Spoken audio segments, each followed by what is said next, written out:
Don't stop going south, 'cause they'll let you play your music real damn loud. Don't stop heading south, 'cause they won't understand the words that are pouring from your mouth. Don't stop going.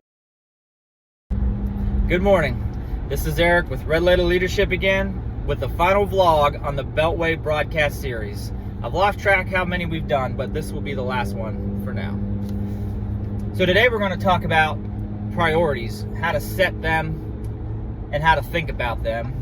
And so in prepping for this vlog, spoke with both Jordan and Ben and got their take on priorities, because I don't think this one, like some of the other subjects, is as cut and dry on how people view this. And so what we've decided collectively is it comes down to really three things.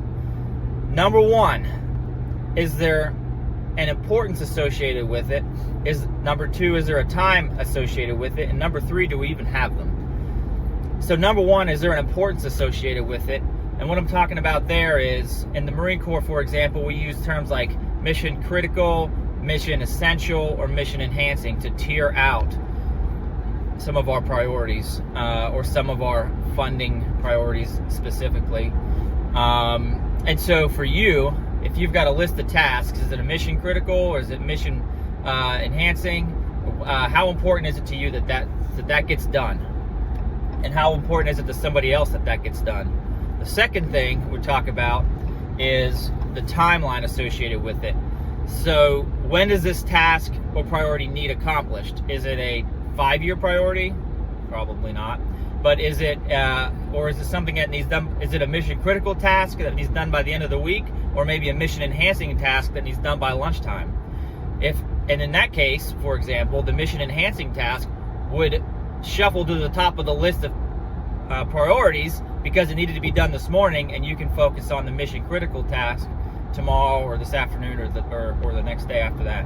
And so, is there a time associated with the priority? And lastly, and the simplest, and I think most important thing to discuss here is, do we even have a list of priorities? I know for me, when I was creating this vlog, that I did not write them down. I don't have a list on my desk. So I challenge you today to create your list of priorities. What do you think is your priority? Write them down, pick 5 of them, and then shuffle them and prioritize them, number 1 through 5, and label them with importance, right? Importance and time. And so what is it at work today that you see as your priorities? And spell them out. Because once you talk about it, it's a lot easier to execute it.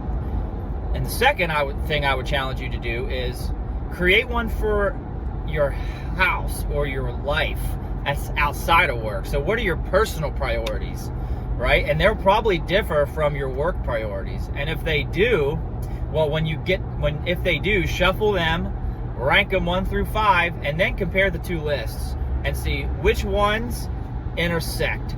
And so then you can combine those 2 lists, your work and your personal list, and then have your 1 through 10 potentially. And if some of them intersect or are related, now you really are starting to drill down into what is most important to you and has the biggest impact. And so I'll challenge you today to do those 3 things when it comes to priorities. Number 1, find out if it has a time associated with it. Number 2, find out if there's what the importance associated with it is, not necessarily in that order. And number 3, make a list or talk about your priorities and write them down. As always, you can go to our website, sign up for our devotionals, jump in our Kajabi community, and start get in the pool and start swimming with us. We'd love to have you at Red Letter Leadership. Thanks again for joining us.